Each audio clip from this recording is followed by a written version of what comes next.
रामलला की मन को चुरा लेने वाली स्मित मुद्रा को अपने मन ही मन स्मरण करके बोलिए जय श्री राम।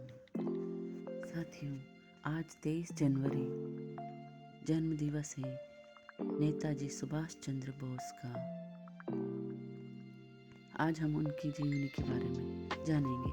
स्वतंत्रता आंदोलन के दिनों में जिनकी एक पुकार पर हजारों महिलाओं ने अपने कीमती गहने अर्पित कर दिए, जिनके आह्वान पर हजारों युवक और युवतियां आज़ाद हिंद फौज में भर्ती हो गए और उन नेताजी सुभाष चंद्र बोस का जन्म उड़ीसा की राजधानी कटक के एक मध्यम वर्गीय परिवार में 23 जनवरी 1897 को हुआ था।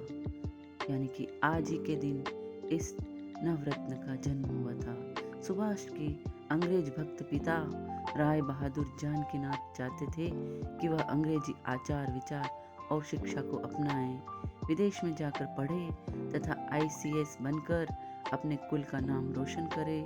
पर सुभाष की माता श्रीमती प्रभावती हिंदुत्व और देश प्रेम करने वाली महिला थी। वे उन्हें 1857 के संग्राम तथा विवेकानंद जैसे महापुरुषों की कहानियां अवश्य सुनाती थी, जिससे सुभाष के मन में भी देश के लिए कुछ करने की भावना प्रबल हो उठी। सुभाष ने कटक और कोलकाता से विभिन्न परीक्षाएं उत्तीर्ण की। फिर पिताजी के आग्रह पर वे ICS की पढ़ाई करने के लिए इंग्लैंड भी चले गए। अपनी योग्यता और परिश्रम से उन्होंने लिखित परीक्षा में पूरे विश्वविद्यालय में चतुर्थ स्थान प्राप्त किया, पर उनके मन में तो ब्रिटिश शासन की सेवा करने की इच्छा नहीं थी। वे अध्यापक या पत्रकार बनना चाहते थे। बंगाल के स्वतंत्रता सेनानी देशबंधु चित्तरंजन दास से उनका पत्र व्यवहार होता रहता था।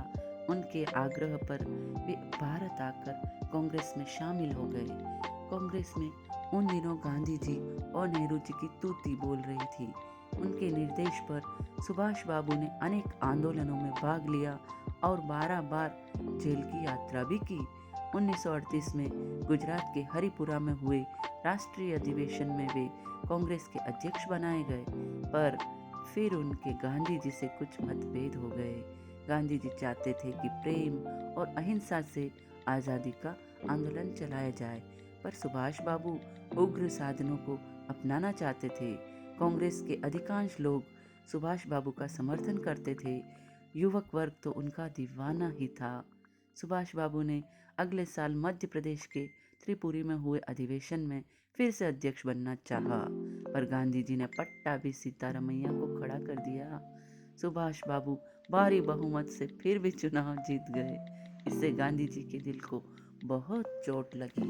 आगे चलकर सुभाष बाबू ने जो भी कार्यक्रम हाथ में लेना चाहा, गांधी जी और नेहरू के गुट ने उसमें सहयोग नहीं दिया। इससे खिन्न होकर सुभाष बाबू ने अध्यक्ष पद के साथ ही कांग्रेस भी छोड़ दी। अब उन्होंने फॉरवर्ड ब्लॉक की स्थापना की। कुछ ही समय में कांग्रेस की चमक इसके आगे फीकी पड़ गई। इस पर अंग्रेज शासन ने सुभाष बाबू को पहले जेल में और फिर घर में नजरबंद कर दिया, पर सुभाष बाबू वहां से निकल भागे। उन दिनों द्वितीय विश्व युद्ध के बादल मंडरा रहे थे। सुभाष बाबू ने अंग्रेजों के विरोधी देशों के सहयोग से भारत की स्वतंत्रता का प्रयास किया।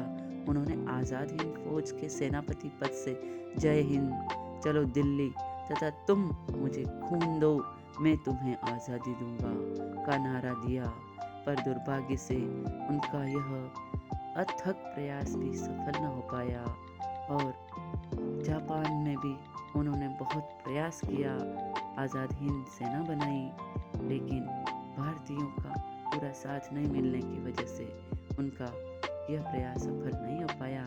सुभाष का अंत कैसे, कब और कहाँ हुआ, यह रहस्य ही बना हुआ है। वो स्वयं अपनी मौत से मरे या उन्हें मारा गया, यह राज ही है। कहा जाता है कि 18 अगस्त 1945 को जापान में हुई एक विमान दुर्घटना में उनका देहांत हो गया। यद्यपि अधिकांश तथ्य से झूठ सिद्ध करते हैं, पर उनकी मृत्यु के रहस्य से पूरा पर्दा उठना अभी बाकी है।